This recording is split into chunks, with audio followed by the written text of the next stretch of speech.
Dear Lady Love TV. Saving My Man, Untold Story. Tunghayan na po natin ang ikasampung bahagi. I just want you for my own, more than you could ever know. Make my wish come true. All I want for Christmas is you. Dumating na naman yung Pasko. Kapag palapit na ito, mangangarag ka na lang sa dami ng dapat regaluhan, mga parties na pupuntahan o yung mga lulutuin sa Noche Buena. Dagdag pa nga ang inaanak mo na kailangan mong bigyan ng aginaldo, kahit na marami sa mga ito ay pinilit lang sa'yo. Para sa mga bata lang siguro yung Pasko. Sa mga gaya ko, ewan ko na lang. Kapag Pasko, puro gastos yung maiisip.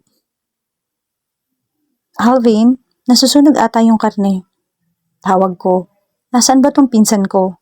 Pinabayaan na yung lutuin sa Noche Buena. Sorry naman. Tinanggal niya yung shades na suot para tignan ang pinakukuluan sa kaldero. Hindi pa naman sunog. OA ka. Dali, hindi mo binibigay sa akin yung bibilhin. Pupunta na ako ng grocery. Wait lang. Nagulat ako sa kinuha niya.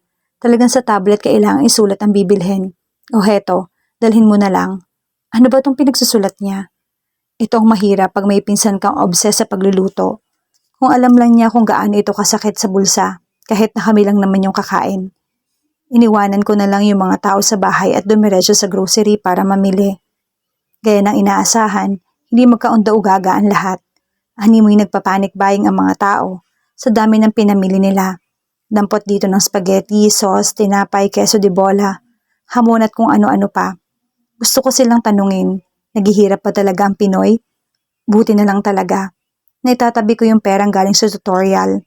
Ang inaalala ko lang, paubos na yung pera na binigay sa akin ni boss para sa second sem.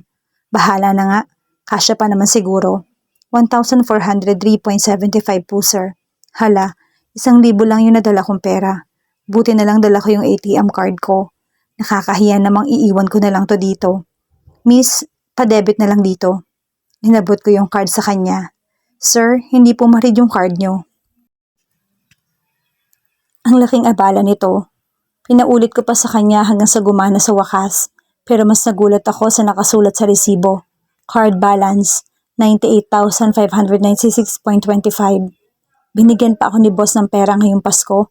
Pero bakit? Sir, may charge po tayong 2 pesos bawat bag. Ordinance po kasi.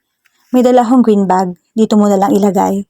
Paalis na ako ng cashier nang makita ko siya ulit. Si boss. Ganun pa rin naman siya. Ang nakapagtataka, wala siyang kasamang mamili. Hoy Gino, long time no see. Hindi na kita nakikita sa office ko. Hindi naman sa iniiwasan ko siya. Madalas kasi pag dumaraan ako, yung sekretary lang niya yung nandoon. O kaya mga kasamahan niyang aktivista.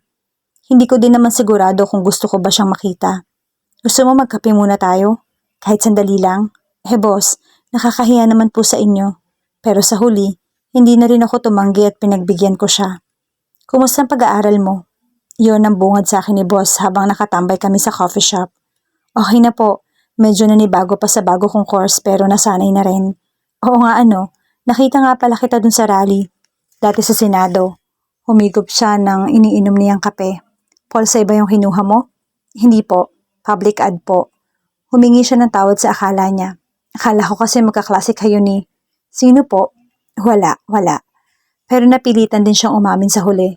May anak kasi ako nag-aaral din sa school niyo. Political science yung course niya. Ang alam ko sir, wala na masyadong progressives doon. Puro konyo na. Oo nga wala na rin ako nabalitaan sa kanya. Tumawa siya. Kung ganong may anak na pala siya, bakit pa niya nagagawang puntahan kami dati sa spa? Sa bagay, may mga tao nga namang late bloomer. Pero hindi rin Kung ganun man, matutuklasan rin sa bandang huli ang ginagawa niyang yon. Ang laking iskandalo kapag kumalat sa balita. Napansin ko po sa inyo yun, boss. Kaya po ngayon, wala kayong kasama. Hindi ko nga po alam kung may asawa kayo Ganun ba? Kasi, napabuntong hininga siya. Hiwalay na ako sa kanila. Tinitingnan ko lang siya. Wala yon. Konting away mag-asawa lang din siguro. Naging maayos din naman yung paghihiwalay namin. Kung ano mang dahilan, ayaw ko nang malaman. Hindi ba ko na lang yung paksa? Boss, may tanong ako sa'yo. Last na. Ano yun? Tsumempo muna ako sa ilang segundo. Tinitingnan kung ayos lang ba ang mood niya para sumagot. May iba po ba kayong binibigyan ng pera bukod sa akin? Wala, bakit? Alam niyo naman po siguro ang punto ko. Hindi malaman ang iwi niya. Pero sa tingin ko, kailangan niyang malaman. Siyempre po, thank you kasi may nakakakuha ang perang pampaaral, pampagamot ng lola ko, panggasto sa bahay. Wala lang yon. Alam ko naman kasing nangangailangan ka. Iniisip niyo po ba noon na magagamit niyo ako dahil may utang na loob ako sa inyo? Natahimik na lang si boss. Paano mo naman naisip yan?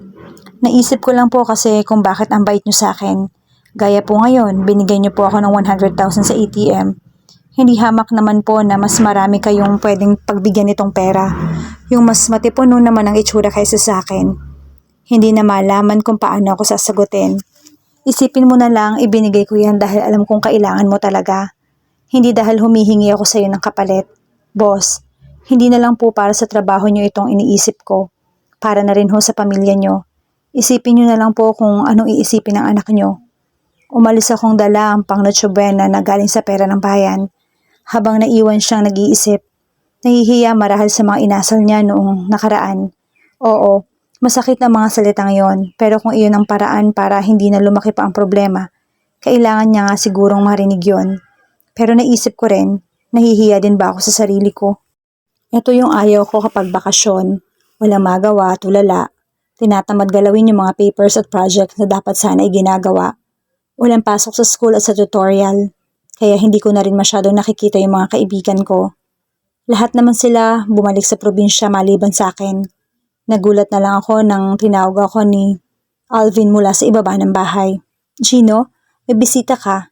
Jules daw. Si Jules? Paano niya nalaman kung saan ang bahay ko? Hindi ko naman naalala na napunta na siya rito. Merry Christmas, Gino. Sigaw niya habang nasa gate. May dala-dala siyang mga pagkain at regalo. Para ata sa akin. Hala, paano mo nalamang papunta dito? Hi, kay Zach, tinanong ko sa kanya. Ang boring kasi sa bahay eh. Pwedeng makitambay dito? Kung minsan talaga hindi mo malaman ano ang trip niya sa buhay. Ang gulo pa naman ng bahay namin. Heto pala, yung paborito mong pasta. Pinabibigay ni Mama. Nagpatuloy lang siya sa pag-ikot sa bahay na para bang sarili niya na iyon. Hindi naman nakakairita. Natutuwa pa nga ako sa kanya. Kung mga makamano sa lola ko, parang apo talaga siya. Lakas din niya makabiro sa mga pinsan ko na parang close na sila. Feeling niya parte na siya ng pamilya namin. Ikaw lang ang nakatira rito? Tanong niya sa akin habang nakatanaw sa bintana ng kwarto ko. Hindi naman, bata pa kasi ako nung tumira ko dito kay lola. Tapos ngayon inaalagaan ko naman siya. Yung mga pinsan ko naman kapitbahay namin kaya ayos lang. Yung parents mo, hindi ko man lamang sila nakikita. Sila. Nasa abroad? Nag-imbento na lang ako ng dahilan para wala na siyang masabi. Totoo naman yon. Nasa abroad na ang nanay ko kasama yung asawa niya. Pero hindi ko alam kung nasaan. Ang tatay ko naman ewan ko rin. Hindi man lamang sila nagparamdam ng Pasko. So ikaw lang ang only child. Yeah, ang boring kaya nun. Ewan ko lang ha. Kahit na binubuli ako nung kuya ko, ayos lang sa akin. Kasundo ko naman yun eh. Pareho naman kami mag-isip. Kung alam lang niya ang dahilan, pero sa sitwasyon ko ngayon, ayos na rin naman ako. Masaya na ako nakikitira sa kamag-anak na nandyan si Jules. Yung iba pa naming mga kaibigan. Ang kalat naman dito, nairita din siguro siya at siya nang nagpresentang ayusin yung mga gamit sa kwarto. Ewan ko na lang kung ano yung makita niya. Ay, picture niyo ni Kathy? Sa lahat naman talaga ng bagay na makikita niya, yun pa. Akin na yan. Nagtuloy-tuloy lang siya sa pang-aasar habang hinahalungkat ang mga gamit ko. Hanggang sa may nakita siyang nagpatahimik sa kanya. Yung picture naming dalawa nung nasa rally sa Senado. Meron ka rin pala nito? Napangiti lang si Jules. Natigil lang kami sa kwentuhan nang marinig ko si Alvin. Hinahanap na naman ako. Si PJ? Anong ginagawa niya dito? Umuwi kasi sila, kaya hayun, ang daming tao sa bahay. Dito muna ako, paliwanag niya. Hawak-hawak pa niya ang bag niyang laman ng unan at kutsyon. Bakit dito pa? Ayaw mo nun magkasama tayo? Uuwi din naman ako sa 31 eh. Sabay pasok ni Jules sa eksena. Pababa mula sa hagdan. Gino, huy, sinong nandyan? Si Kathy ba yan? Nagkatinginan na lang silang dalawa. Hala ka. Jules, siya pala yung sinasabi ko sa'yo, si PJ. Humaway naman ang huli sa kanya. Okay. Naalala ko na. Naikwento ka na niya sa akin dati. Kumusta naman si Gino? Pinaupo ko muna sila sa salas at pinabayaang mag-usap, sabay tago sa kusina. Mukhang okay naman sila kaso hindi ko pa nakakwento kay PJ kung anong meron sa amin ni Jules. Nag-aalala tuloy ako at baka kung ano pang mangyari sa kanila. Taga saan ka pala? Tanong ni Jules. Malapit lang sa may Katipunan. May condo unit kami doon. Sagot naman ni PJ sa kanya. Pero taga-province talaga ako. O hindi ba workmates kayo ni Gino? Kumusta naman siya doon?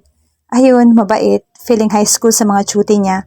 Lagi niyang ka-joke time ang mga yun eh. Sa simula, nagtawanan lang sila. Hanggang ang mga lokong si Jules ay nagtanong. Sa lahat, paanong pwede niyang maisip? Kayo na ba ni Gino? Hala, grabe. Paano mo nalaman? Nagulat siguro si PJ. Ay, in fairness, bagay kayo. Masyadong seryoso yung tao na yun eh. Napaisip na lang si PJ. Ewan ko ba kung ano kami? Siguro nga, oo.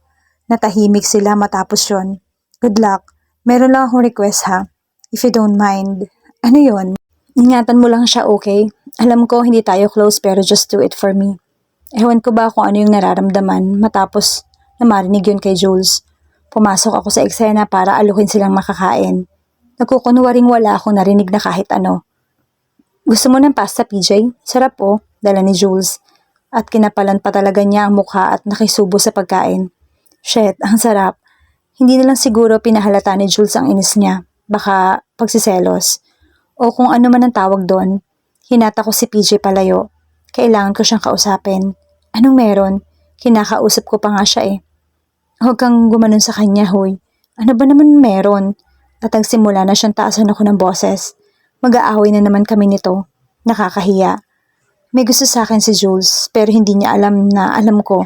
Basta mahirap i-explain. Eh bakit mo pa siya pinapunta dito? Huwag mo akong sisihin dyan. Hindi ko naman alam na pupunta siya. Ika nga bigla ka na lang din sumulpot dito. Maniwala ako. Bakit hindi mo pa siya pauwiin? Parang andali lang para sa akin na gawin yon. You think I should do that? Best friend ko pa rin yon, okay? Sino ka ba para utusan ako? Hindi pa naman tayo. Nagpanting ang tenga niya sa mga nasabi ko. Bigla na lang lumipad yung kamao niya sa mukha ko. Nagpatuloy lang kami sa aming isip bata na pag-aaway habang naiwan si Jules sa sala. Nagtataka kung ano nang nangyayari sa amin. So ganun, ikinakahiya mo na lang ako.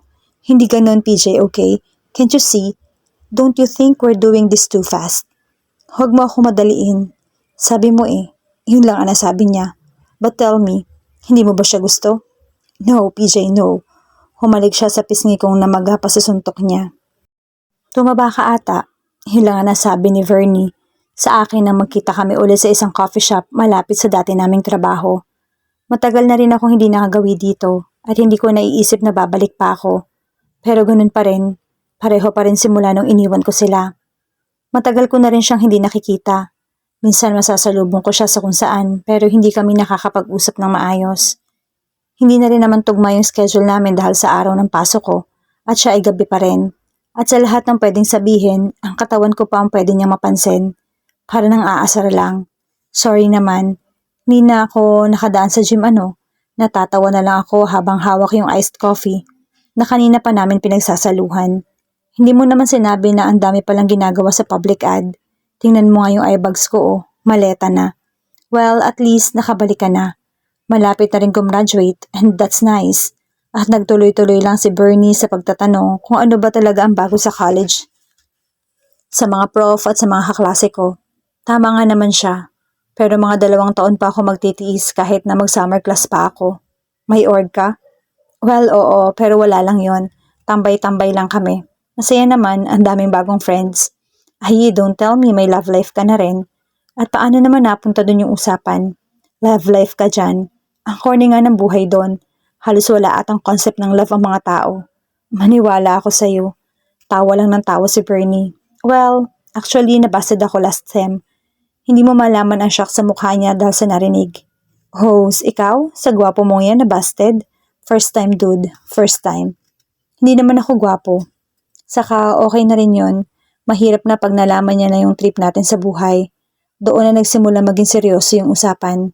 Sa bagay, hindi mo alam kung paano manghusga ang mga tao sa paligid natin. Well, at least, sa inyo wala naman ata silang pake. So hanggang ngayon, Hindi nila alam na callboy ka. Tanong ni Bernie. Nice, nice. But at least, tapos na ang kalbaryo mo doon. Swerte mo talaga kay boss. Tinanong ko siya kung naisipan ba niyang bumalik na sa pag-aaral. Gusto ko na rin sana. Konting ipon na lang. If you want, pwede ka mag-work sa amin sa tutor. Napangiwi na lang siya. Hindi naman ako matalino. No, wait, tutor? Nagtatrabaho ka pa rin? Oo, pang-gimmick, ganun. Ikaw ba naman magkaroon ng social na mga kaklase? Saka pandagdag na rin sa mga gasto sa bahay. Anong tutorial center? May kilala kasi ako doon. High achievers. Sagot ko. Shit, so workmate kayo ng boyfriend ko. Boyfriend? Hindi ko alam yon. Sino? Usisa ako. Si PJ. Hindi ko alam kung matutumba ba ako sa upuan o isusukang iniinom kong kape. Matapos marinig yon. Si PJ? Sila? Pero bakit? Paano nangyari yon? Kailan pa? At bakit sinekreto yun ni PJ sa akin? Napuno bigla ang utak ko ng mga tanong sa gitna ng pag-iisip. Hala ka, Gino. Ano tong napasukan mo? Small world talaga, oo. Pero ang kinagulat ko, kaysa saya ang marinig ko sa kanya. Napalitan iyon ng lungkot. Pagmamakaawa. Pwedeng humingi ng pabor? Go lang, sagot ko. Sabay higop sa natin ang kape sa baso. Hindi niya na kasi ako nakausap lately. Sabi niya break na daw kami, but I don't care. Ewan ko kung ano bang galit niya sa akin, basta inilagay ni Bernie ang kamay sa mukha para takpan ang luhang pinipilit niyang itinatago. Okay, pero teka muna. Naging kayo nun? But how? At nanatili pa rin hindi malinaw ang tanong na yon hanggang sa natapos ang usapan namin. Nagpaalam na siya sa akin dahil may trabaho pa daw siya. Home service daw siya nung gabi. Pero bakit? Sa lahat ng taong pwede magkagusto kay Bernie, bakit si PJ pa? Ano ang pumasok sa utak niya para magkagusto sa isang gaya namin? Pero bakit hindi ko pa rin napigilan yung sarili ko? Paano kung akalain ni Bernie na ako ang dahilan ng pag-aaway nila? Ano ba tong napasukan mo, Gino? Masyado kang natanga. Nagpapadala ka kasi sa emosyon. Sa pag-uwi, ang naisip ko lang ay kung paano itatama ang kalokohan namin ni PJ. Hindi ko alam kung paano ko siya makakausap pero ewan. Para sa ikatatahimik ng lahat.